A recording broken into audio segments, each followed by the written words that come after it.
إن الحمد لله نحمده ونستعينه ونستغفره ونعوذ بالله من شرور أنفسنا ومن سيئات أعمالنا من يهده الله فلا مضل له ومن يضلل فلا هادي له وأشهد أن لا إله إلا الله وحده لا شريك له وأشهد أن محمدا عبده ورسوله أما بعد فأعوذ بالله من الشيطان الرجيم بسم الله الرحمن الرحيم من كفر بالله من بعد إيمانه إلا من أكره وقلبه مطمئن بالإيمان ولكن من شرح بالكفر صدرا فعليهم غضب من الله ولهم عذاب عظيم آیه 106 سوره نحل.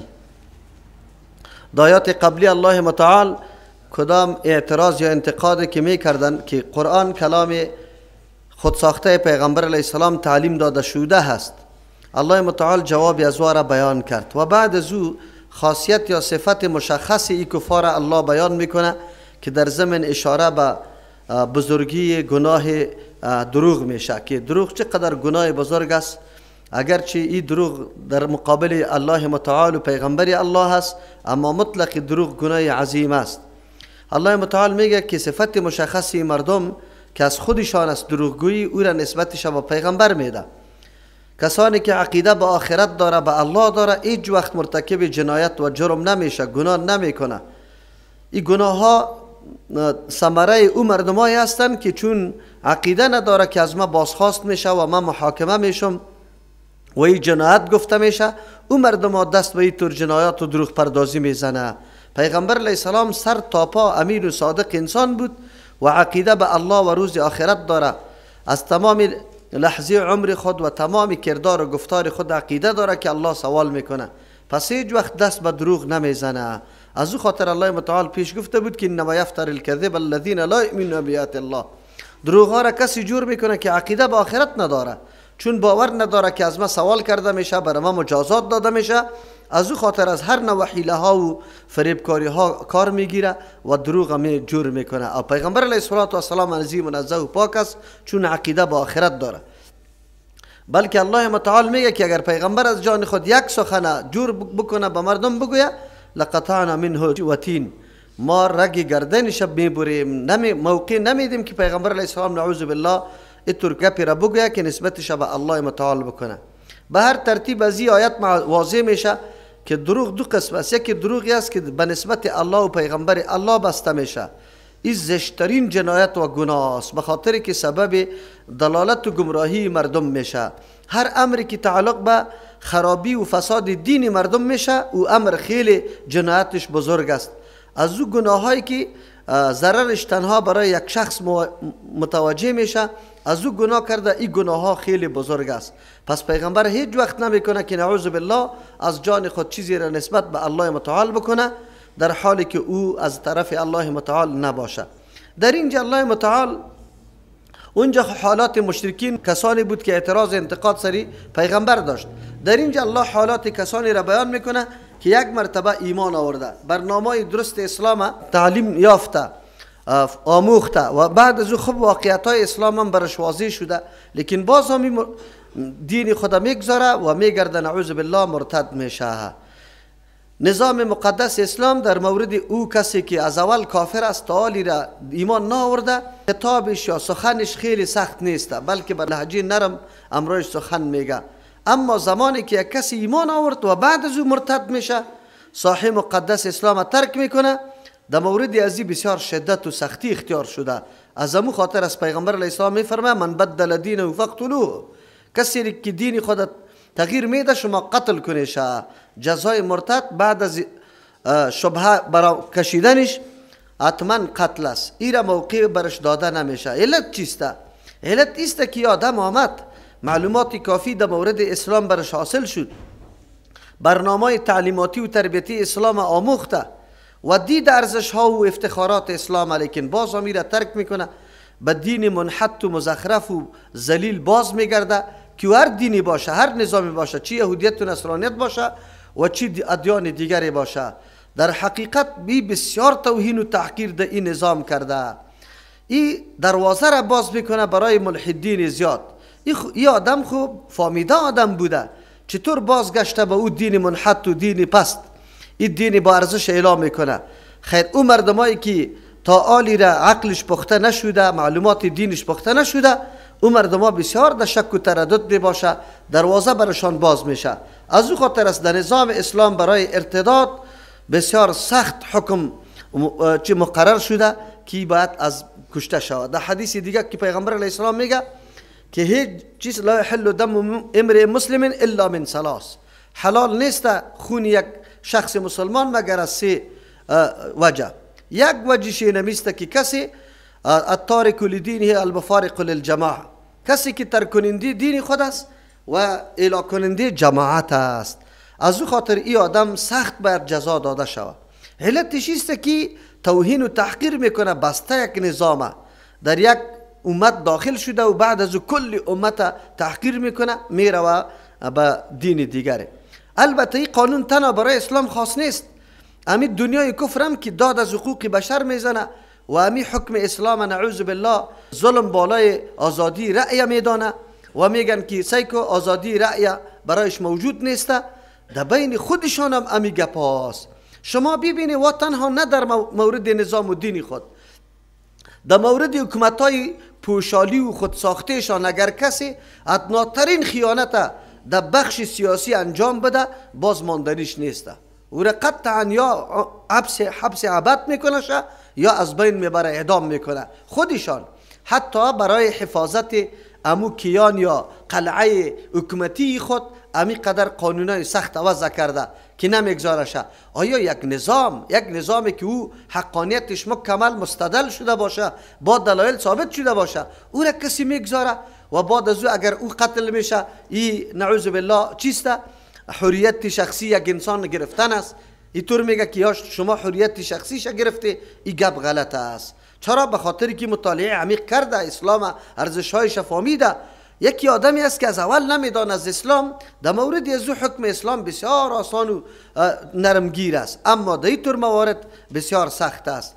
پس از این آیت برای ما واضح میشه که هر کسی معلوماتی کافی در مورد کدام موضوع داشته باشه لیکن باز اون موضوع را به دست فراموشی میسپاره و در قصهش نمیشه، این جرم عظیم است. چرا که امرای علم، امرای از این که اهمیت و ارزش یک چیز برات معلوم باشه و بازم تو اعتنا و توجه برش نمیکنی، این دلیل بالای عزیزه که تو هیچ منطقی نداری یا منهج مشخصی نداری یا هدفی هیچ نداری، یک آدم لوبالیستی. از او خاطری تو آدما باید از جامعه دور شود. قرآن کریم در اینجا بعد از اینکه جزای مرتدین بیان میکنه، اما او کسی که ناچار میشه دمی طور یک حادثه گیر میه که او تهدید میشه به مرگ یا به بریدن اعضا و امو تهدید کننده قدرت و توانایی بالای امی گپ داشته باشه و در غالب گمان امی مخاطب بالکل ثابت شود که امی آدم امی کار میکنه، اگر من ابا بکنم، من این کار بکنم، حتما این کار میکنه. در این صورت نظام مقدس اسلام اجازه داده که تنها در سر زبان کلمه کفر جاری شود، اما در قلب ایمان مکمل پر باشه. هیچ نوع دروازه برای نعوذ بالله کلمه کفر برای قلبش اعلان نشده باشه. اینی طور آدم برش اجازه هست بنابر ضرورت، به خاطر که جانش در خطر است. اما در امی حالت هم اگر کسی راه عزیمت به پیش میگیره، رخصت خویی بود که کلمه کفر در زبان جاری که خدا خطا بده، چون که ایمان تعلق به قلب داره دیگه الله متعال تو را مؤاخذه نمیکنه. اما اگر کسی سری عزیمت عمل میکنه با وصفی که تهدید به مرگ میشه، به قطع اعضا میشه و میدانه که مخاطب همی کار سرم کردنی هم است و توانم داره، لیکن بازم کلمه کفر حتی به زبانم جاری نمیسازه، این عزیمت است، اجر و فضل خیلی زیاد داره. چرا؟ در اینجا یک انسانی که شعاع ایمان در قلبش تابیده باشه حتی نمیخواد در زبانم کلمات کفری را یا الفاظ کفری را جاری بسازه. از او خاطری مردم ها همه چیز فدای امین عقیده و دین میکنه، نمیپذیره. در این طور معامله عمار ابن یاسر رضی الله عنهما پدر، بچه و مادرشان سمیه رضی الله عنها گیر آمدند در دست کفار. مادر و پدر رای عزیمت اختیار کردند با وصفی که تهدید به مرگ شده بودند، لیکن و هیچگاه اقرار به کلمه کفر نکرد. اما عمار رضی الله عنه کلمه کفر در زبان رانده بود.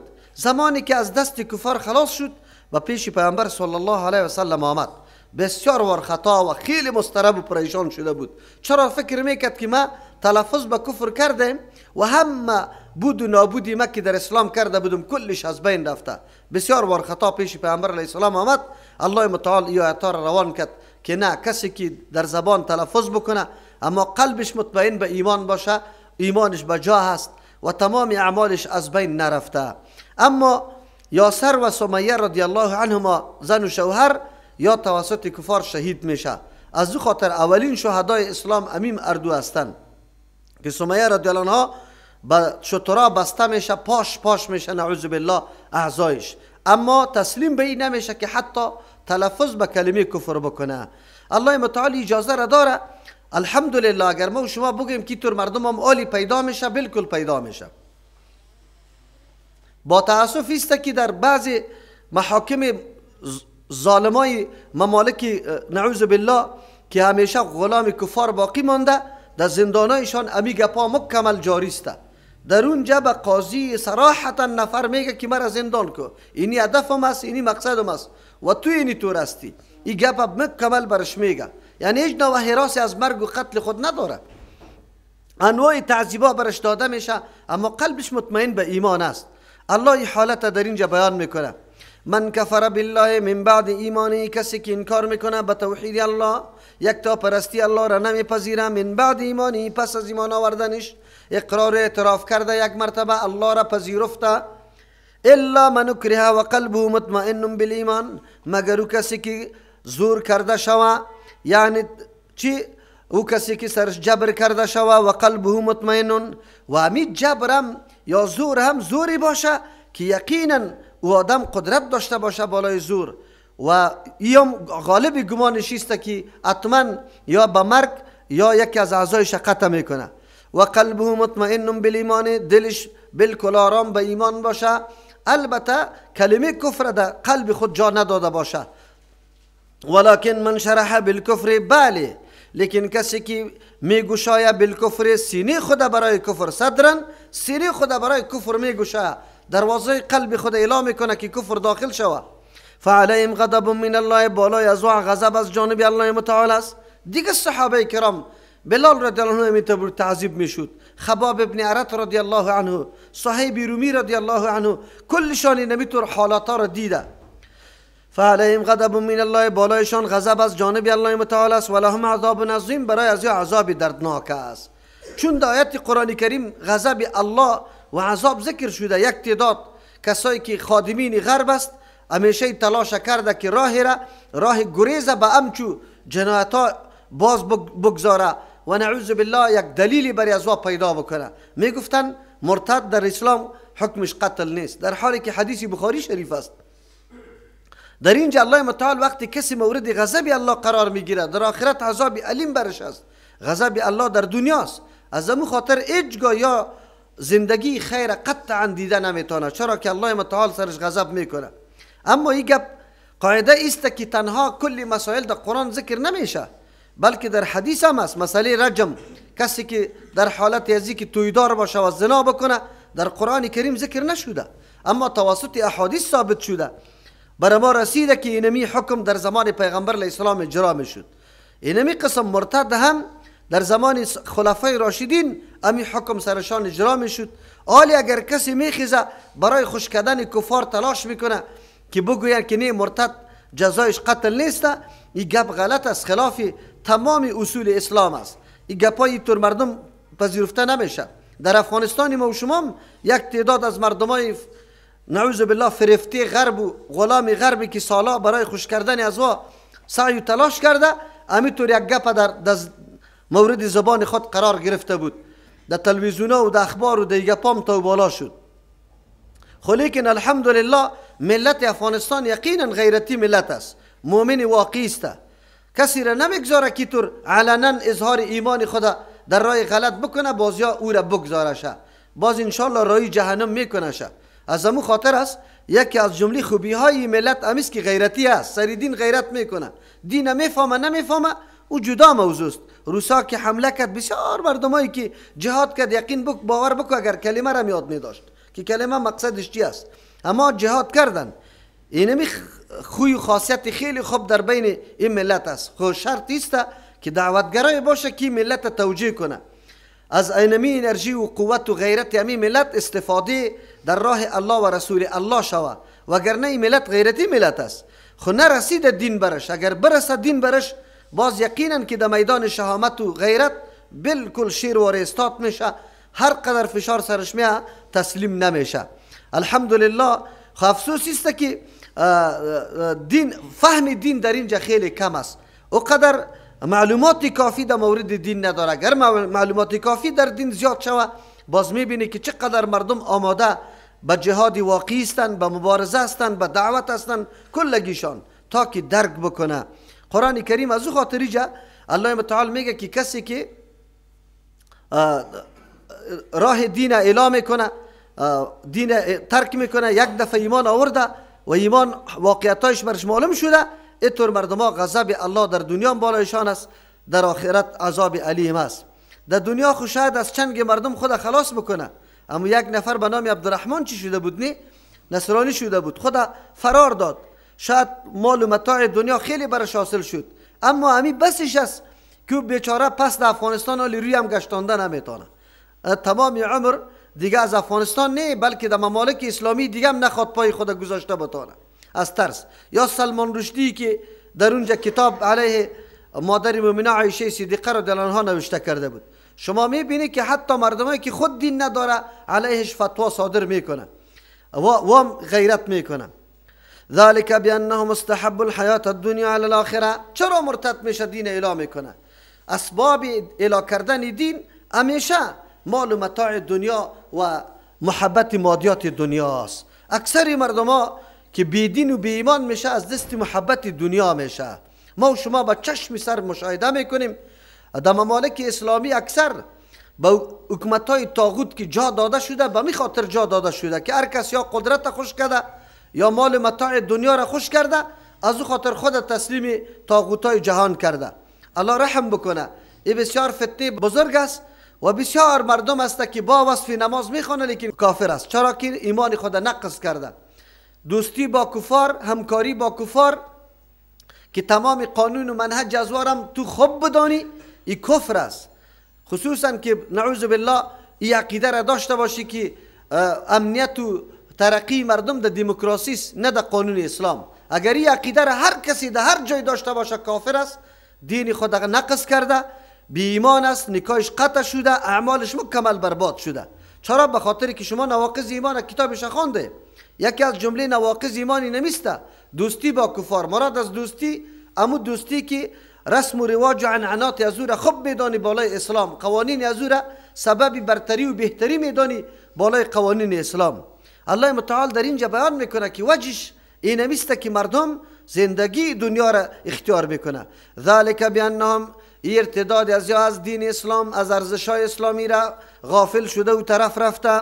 بانهم استحبوا الحیات الدنیا، به سبب ازی که مردم ترجیح داده زندگی دنیا را علی الاخرت، بالای آخرت. یکی مطلقی طلب دنیاست، یکی ترجیح دادن دنیاست. طلب دنیا ممنوع نیست. الله متعال ما را پیدا کرده، در وجود ما اینطور قوت‌های را گذاشته که او ضرورت داره به که ما پشت دنیا بگردیم. خوراک، نوشاک، چیزای خوردنی، نوشیدنی، پوشیدنی، جای مسکن، ایره کلش الله متعال یکی از جمله ضروریات انسانی گردانیده. انسان مجبور است که تپ و تلاش بکنه، اما یکی ترجیح دادن دنیا بالای آخرت است. ترجیح دادن دنیا بالای آخرت اینه میگه که تو هم ارزش‌های اسلام نادیده میگیری، زیر پا میکنی، فقط هدفت حصول مادیات دنیا است. امروز همون طور است. بسیار مردم هسته نه در غیرت خود سعی کرد، نه در ناموس خود، نه در دین خود سعی کردن، همه را یک طرف کردن، فقط برای تلاش دنیا، ترجیح دادن دنیا راه کفر اختیار کردن. و ان الله لا یهدی القوم الکافرین، یقینا الله متعال هدایت نمیکنه و قومی که منکر است.